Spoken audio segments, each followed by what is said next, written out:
Netflix's version of Pop the Balloon just came out, and needless to say, it's not what I expected. Within the first few minutes, a black girl was indirectly called a monkey.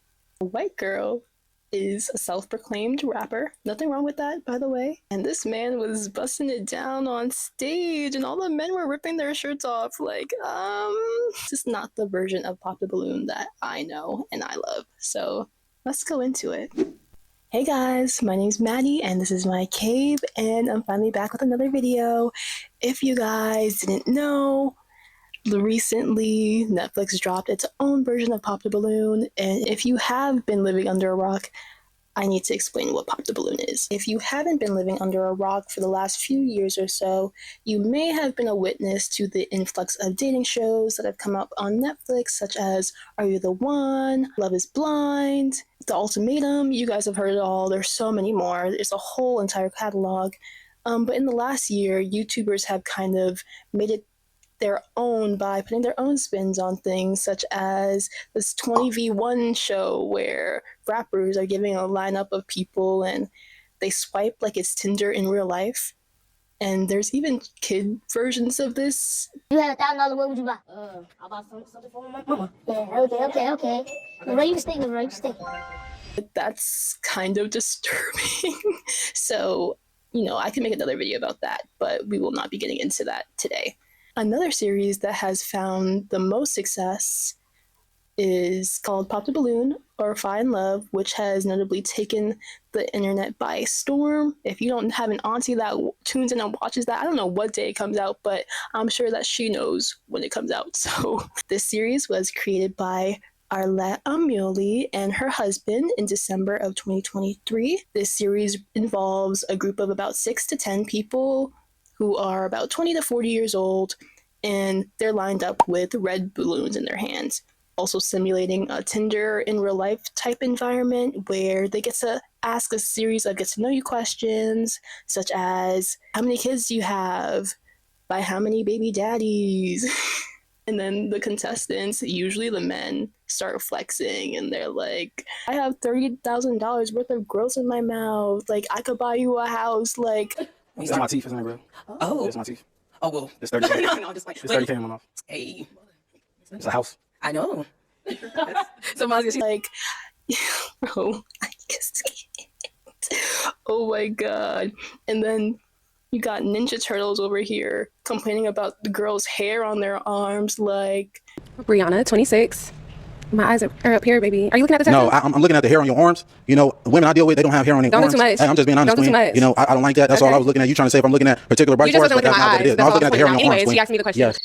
Bro, if anything, this series has taught me that the dating pool does not get better as you age. And like my mother warned me, but seeing older people, I'm 20 years old, so seeing people that are older than me, double my age, and they still don't have their act together, like it's really embarrassing. And I'm probably gonna be a single person with 3 dogs, so my future is bright. And I watched Netflix's Pop the Balloon, so you don't have to. And because I sat through this 45 minutes of torture, and you don't have to, I think you guys should like and subscribe down below for more videos like this, so you don't have to sit through the torture that I have endured for what's about to be the 3rd time. So please like and subscribe, please. After a certain amount of time, or after the contestants give their answers to the questions, the person who is going around popping balloons can choose to pop their balloon if they don't see a future with that person. Arlette's version of Pop the Balloon has given us so many memeable moments. Like I said, Ninja Turtle. I'm going to try to play a clip here if I can. You have your name and age and why you popped your balloon. Hi, my name is Karma. I'm 24. Oh, sorry, I'm supposed to say the pop balloon proper.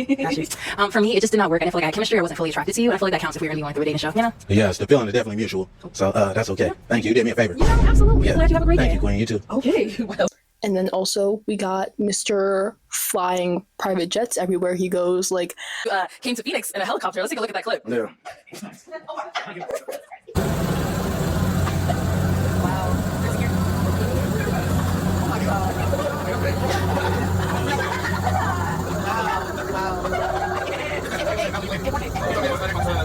I don't know, after watching shows like these, and I know people are characters, but I don't even want to date. I don't want to date. If that's what's out there, I don't want to get involved. I want no parts of it.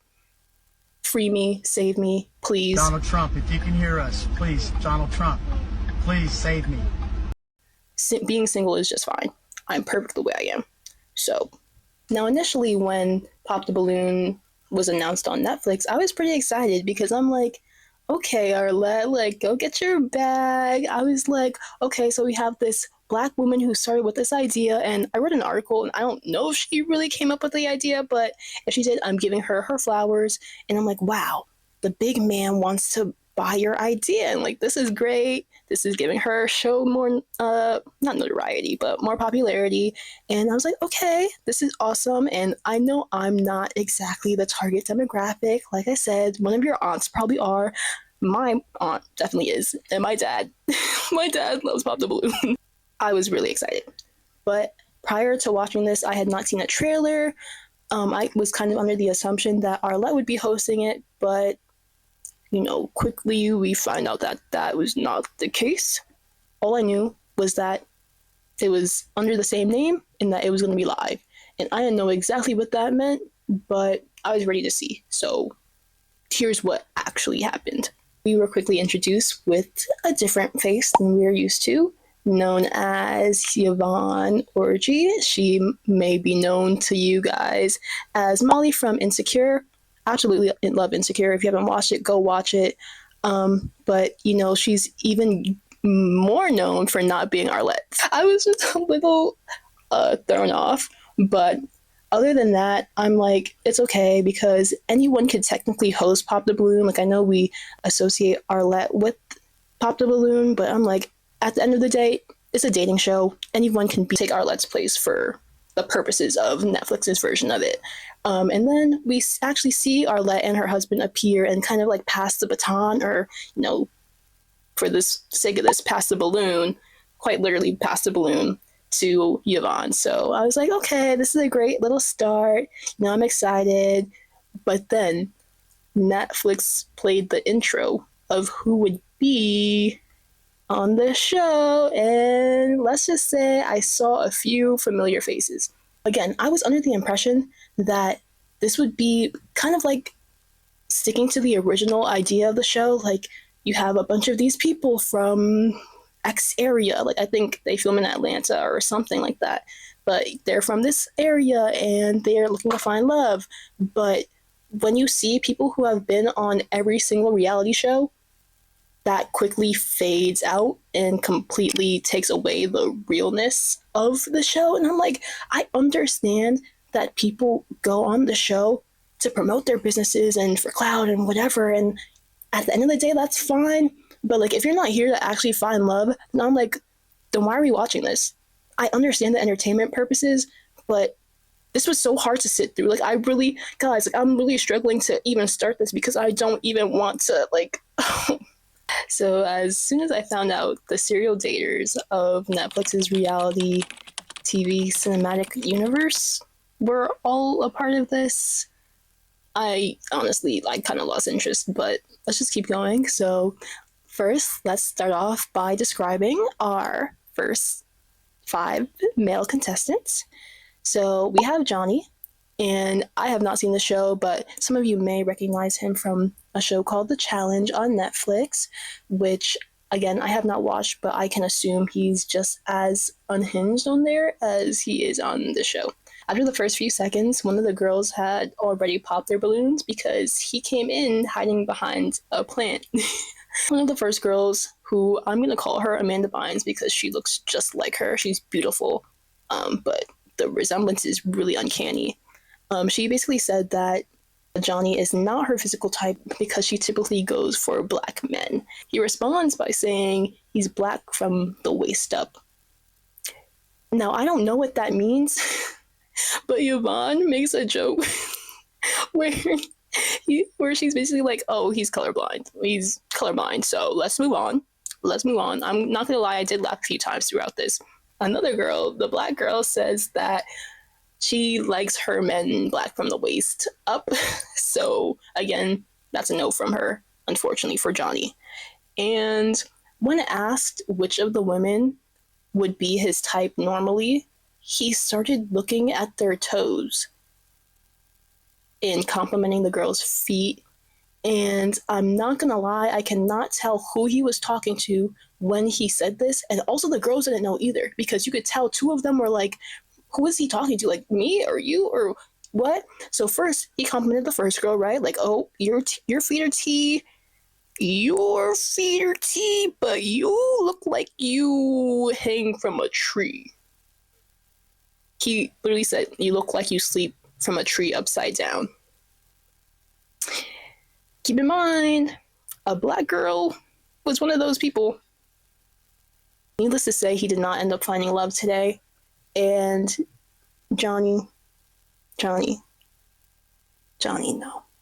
Johnny, no.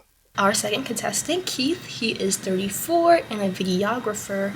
And honestly, the girls started popping immediately as he came in because he's on the shorter side, and he's not too short because all the girls are wearing heels, and he is still a little bit taller than them. But as a tall girl myself, I do understand why they're kind of like, we need a little more.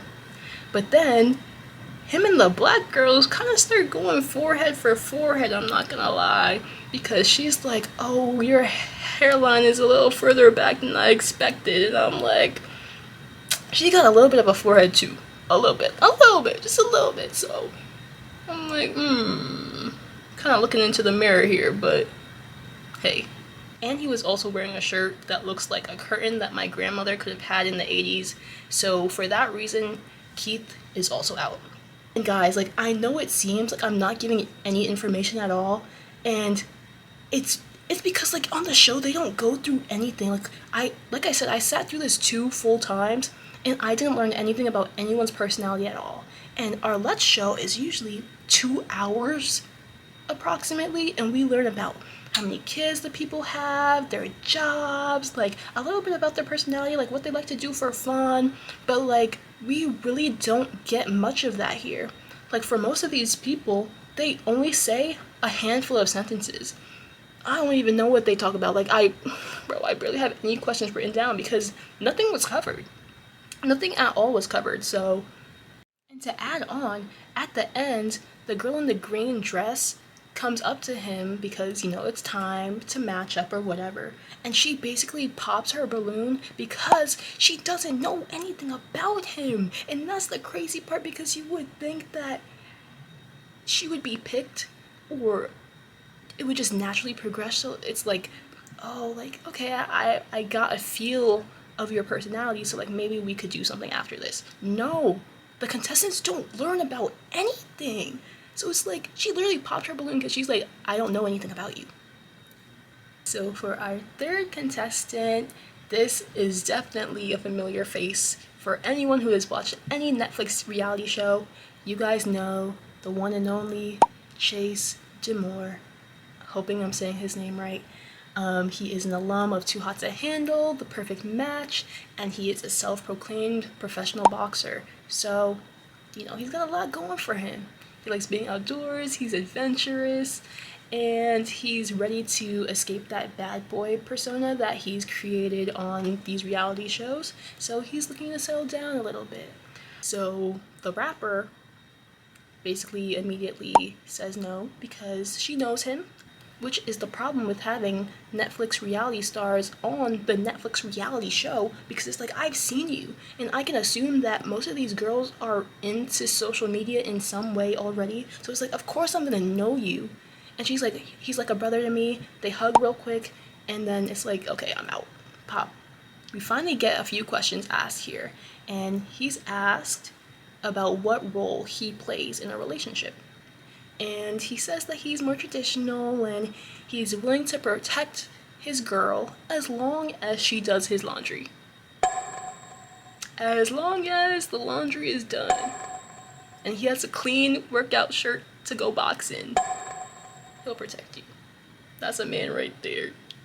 That's a man right there.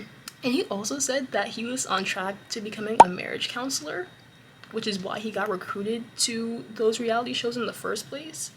And I cannot imagine Chase doing that, but like, good for him. We go through like one more question after that, and he's basically left with 2 girls. His deciding factor on which one to pick is, have you ever been flown out to Miami or Dubai? Have you ever been flown out?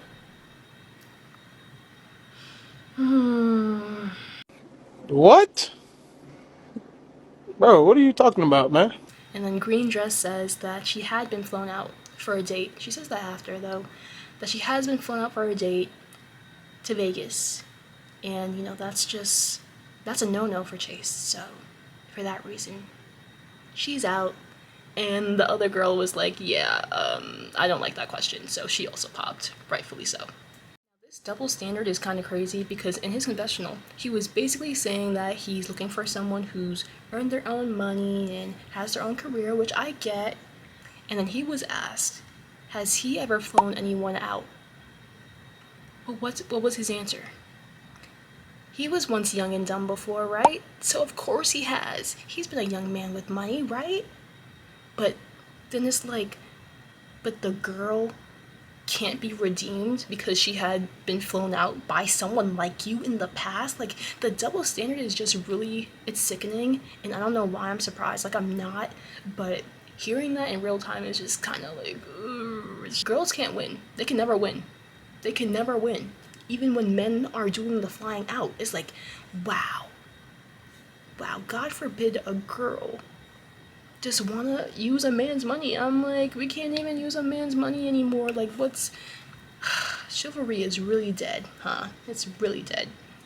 Now we're on to our 4th contestant, who is 24-year-old Brayden, who works at a winery and, get this, owns his own cowboy hat bar.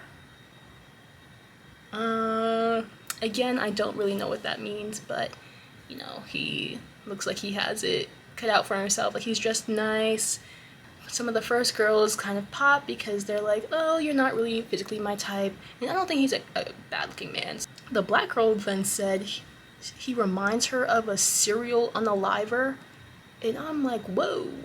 And at that point, Yvonne is kind of like, then girl, what are you looking for?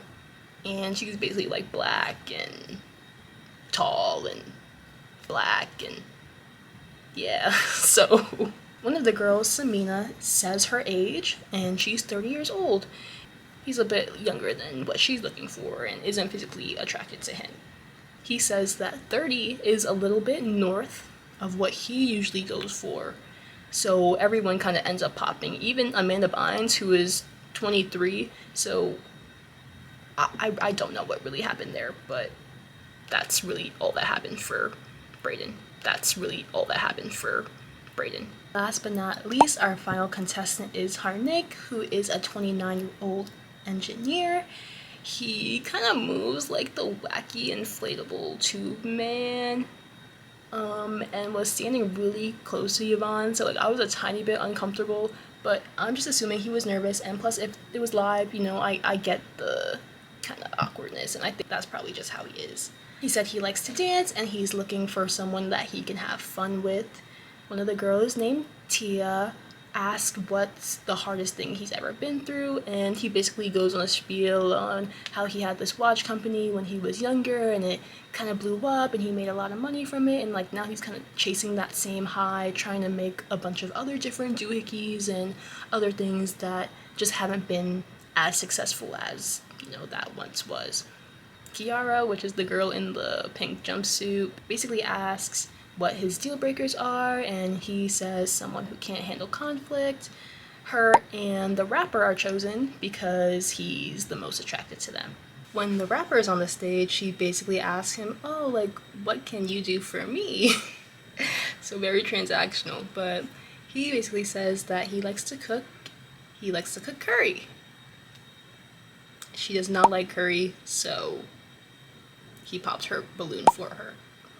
And then Kiara asks what he likes to do in his free time, and he kind of just says he likes to hang out with the bros a lot, and Yvonne tries to help him kind of like push in, like, what do you want to do with her? And he doesn't really get the hints, so Kiara ends up popping as well. And like I said earlier, the guys at the end of the show basically just start stripping and taking their shirts off. So, you know, great to watch, but a little awkward. I can't believe that there is going to be 5 of these. Like, I honestly don't know if I'll be able to tune into those because this was really hard to watch. And again, like, I learned nothing about their personalities, so I feel like this is just gonna be the pattern that keeps occurring for the next 4 episodes, and I'm like, I don't really want to waste my 45 minutes sitting through this again and then watching it again for you guys. So, but if you guys really want me to, I will. And just leave a comment down below if you kind of want to sit through this torture with me. Like, are you guys gonna end up watching the show after this? Are you guys saying like what I said is enough? Like, are you taking my word for it? Like, honestly, you guys are not missing out on anything, so don't even, I'm not gonna say don't watch it, but watch it if you have nothing else to put on. Like, if you need something in the background, put it on, I guess. Ultimately, this goes to show that if something's not broken, don't try to fix it, because like, think about it, Arlette started this little empire from a white background, a few balloons, a few mics, and a few willing participants. And like, the husband in the article that I was reading basically said that like the first 2 episodes it was kind of hard finding people, but then like after that people loved the idea, so it hasn't been hard finding people since then. And I think this is like such a cool concept and kind of a new age twist on what dating looks like in the future. And it again is like Tinder but in real life, so it's like you're bringing back that face-to-face aspect of dating and getting to know people and their demeanor and, you know, their backstories in real time. So I think that's such a great aspect of it. But again, people go on these shows to promote their brands, promote their businesses, promote whatever they got going on. I want to actually do some more research on what the success stories look like, because I really don't know much about anyone who's actually found love, but I think they have. So if you guys want me to do a little deep dive of like where they are now or something like that, like, I'll be honored to do that. Like, not honored, but I could do that for you guys. So let me know what you guys have thought. Again, have you guys watched this? Are you planning on watching this? Is there something that you would like to see different in the next few episodes? Like, I don't know if these are really live or if they're pre-recorded or anything, so I really don't know the real format, but it was a ride. This was a ride, but like with no loops, and it's kind of just straight. It's just like really straight kiddie roller coaster. Again, thank you guys so much for watching. I am Maddie, this was my cave, and if you guys want more videos like this, I would be so happy to bring you more in the future. So just like and subscribe, tell me what you want to see next, and I'll see you guys next time. Bye.